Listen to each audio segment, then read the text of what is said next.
Welcome to D6. This is professor Vinod Kumar. ఈరోజు మనం చూసాము లక్షలాది మంది ప్రజలు ఆంధ్ర తెలంగాణ రాష్ట్రంలో ప్రవీణ్ పగడాల అంతిమ యాత్రలో పాల్గొన్న వాళ్ళు ఇవాళ వేలాదిగా మనం చూసాం. ఈ లక్షలాది మంది అభిమానులు వేలాదిగా అంతిమయాత్రలో పాల్గొన్న వాళ్ళని చూస్తే అంటే ఇంతమందిని ప్రవీణ్ పగడాల గారు ఇన్ఫ్లుయెన్స్ చేయగలిగినంటే ప్రధాన కారణం ఏంటంటే ఆయన ఏదైతే సోషల్ మీడియాలో ప్రధానంగా ఈ చర్చల్లో పాల్గొనడం, డిబేట్స్లో పాల్గొనడం, ఆయన ఒక అంటే సిసలైన ప్రశ్న సిసలైన జవాబు అని చెప్పేసి ప్రతి అంశాన్ని క్షుణ్ణంగా శాస్త్రీయమైన పద్ధతిలో ఇలా వివరించి క్రైస్తవ సమాజానికి ముఖ్యంగా యువతకు చాలా అద్భుతమైన సందేశాలు ఇవ్వగలిగాడు ప్రవీణ్ గారు. ఎంత అద్భుతమైన సందేశం అంటే నన్ను 3 సార్లు ఇంటర్వ్యూ చేశాడు. సో 3 సార్లు కూడా ఈ దేశం యొక్క పరిస్థితులు ఏవైతే ఉన్నాయో, ఈ దేశమే కాకుండా ప్రపంచ పరిస్థితులు కానీ దేశ పరిస్థితులు కానీ ముఖ్యంగా సనాతన ధర్మం పేరుతో కొనసాగుతున్న రాజకీయాలు కానీ లేదంటే మత విద్వేషాలు కానీ ఇంకా ఆయన ఆర్యను అంటే ఆర్య సంస్కృతిని మొదలుకుంటే ఆర్యులను మొదలుకుంటే నేటి వరకు నేటి వరకు సనాతన ధర్మం పేరుతో ఈ అధర్మాలు చేస్తున్న ఏదైతే హైందవ మూక చేస్తున్న విధానాలను ఘంటాపదంగా వాళ్ళతో చర్చించగలిగాడు, అద్భుతంగా వాళ్ళని ఓడించగలిగాడు, అద్భుతంగా వాళ్ళకు సమాధానాలు ఇవ్వగలిగాడు. ఇవాళ అంతేకాకుండా మూఢత్వంలో ఉన్న ముస్లిం సమాజంలో కొంతమంది వాళ్ళకు కూడా అద్భుతంగా ఆయన జవాబులు ఇవ్వగలిగాడు. అంటే ఇవాళ ఆయన ఇచ్చిన చివరి సందేశం మనకు వాళ్ళ భార్య ఏమని చెప్పిందంటే ఆయన మిషనరీని నేను కొనసాగిస్తానని చెప్పింది. ఆయన ఇప్పటిదాకా కొనసాగించిన మిషనరీ ఏమిటి?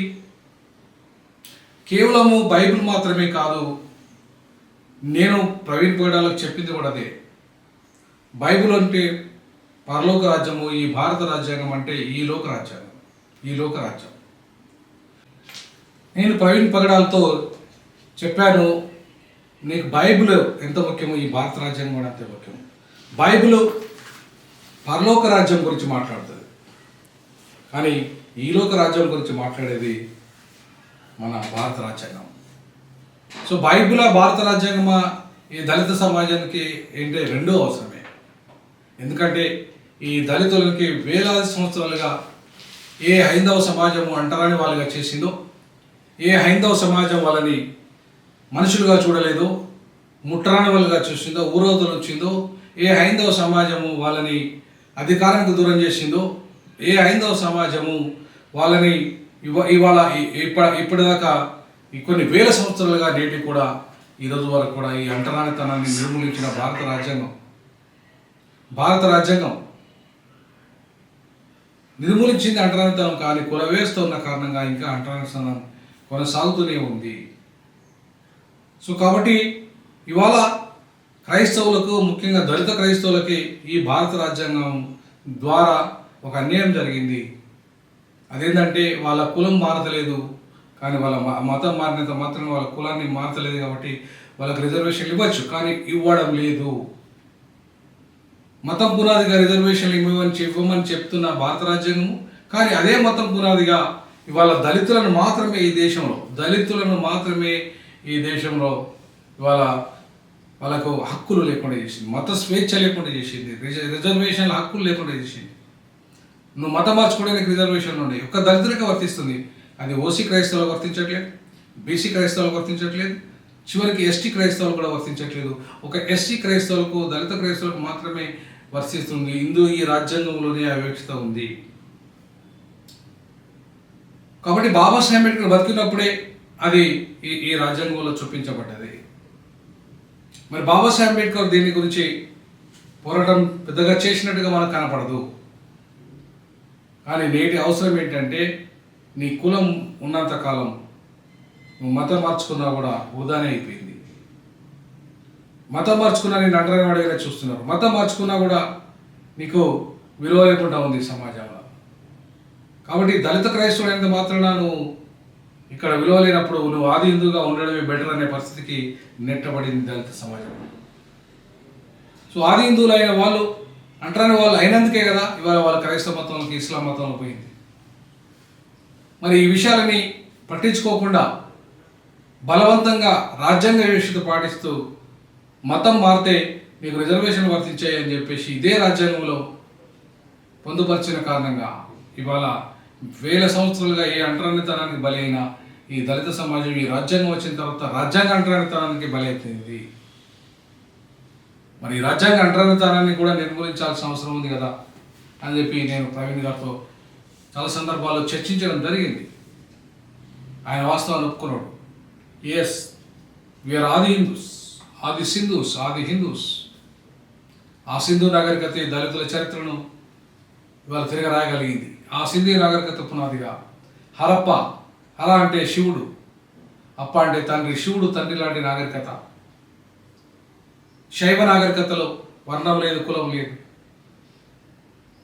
ఇవాళ ఎప్పుడైతే వైష్ణవ నాగరికత ఆర్య సంస్కృతి వచ్చిందో అక్కడ వర్ణము కులము వచ్చిన కారణంగా దాంతో అంటరానితనం వచ్చి అది కూడా ప్రధానంగా దళితుల మీద వచ్చి విపరీతమైన వాళ్ళ మానవ హక్కుల ఉల్లంఘనకు, వివక్షతకి, అనేక రకాల సామాజిక ఆర్థిక రాజకీయ హక్కుల ఉల్లంఘనకు దారితీసింది.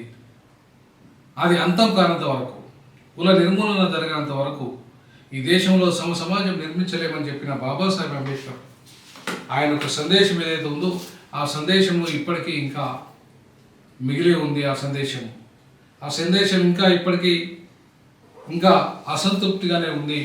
దాని కుల నిర్మూలన జరగలేదు, అంటరానితన నిర్మూలన జరిగింది తప్ప కుల నిర్మూలన జరగలేదు. సో మా పోరాటం అంతా కుల నిర్మూలన వైపు ఉండాలని చెప్పేసి ప్రవీణ్ పగడాలతో క్రైస్తవులంతా కుల నిర్మూలన, ముఖ్యంగా దళిత క్రైస్తవులంతా కుల నిర్మూలన వైపు పోరాటాలు చేయాల్సిన బాధ్యత ఉందని చెప్పేసి వారికి చెప్పడం జరిగింది. సో ఈ రకంగా ఆయన చివరి సందేశం మనకు ఏమి అంటే పరలోక రాజ్యం గురించి ఆయన ఎక్కువ మాట్లాడాడు కూడా. నేనేమంటానంటే పరలోక రాజ్యంతో పాటు ఈ లోక రాజ్యం కూడా మన యొక్క రాజ్యం రావాలి.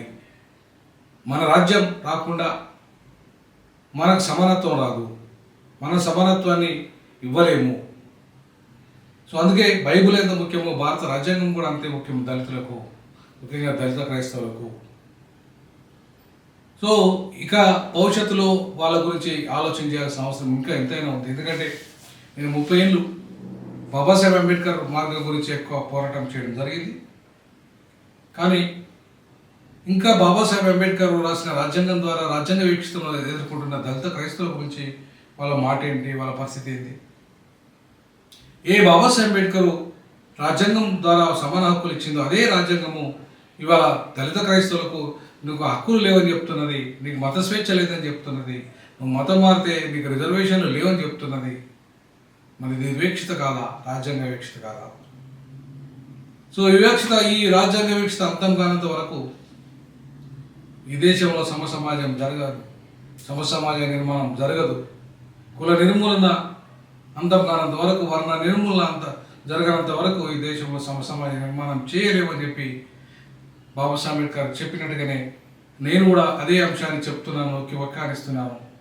బట్ బాబాసాహెబ్ అంబేద్కర్ ఈ రాజ్యాంగ వివక్షత నిర్మూలనలో, ముఖ్యంగా దళిత క్రైస్తవుల విషయంలో చాలా నిర్లక్ష్యంగానే చూసినట్టుగా మనం చూస్తున్నాం.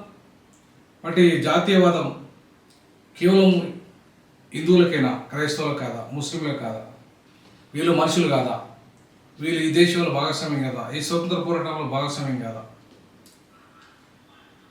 ఈ యొక్క దేశ పునర్నిర్మాణంలో భాగస్వామ్యం కాదా, ఈ దేశంలో శాస్త్ర సాంకేతిక రంగంలో భాగస్వామ్యం కాదా, ఈ దేశంలో దళితుల యొక్క శ్రమ లేకుండా, వాళ్ళ యొక్క విజ్ఞానం లేకుండా ఇవాళ ఈ దేశం అభివృద్ధి చెందిందా?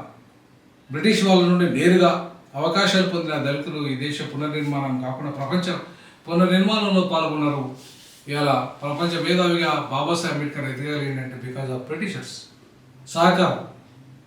వారిచ్చిన సహకారం వల్లనే ఆయన ఆ స్థాయి దాకా ఎదగలిగాడు.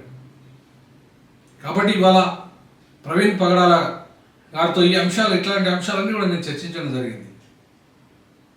సో ఆయన అంతిమ యాత్రలో పాల్గొని వేలాది మంది పాల్గొన్నారు.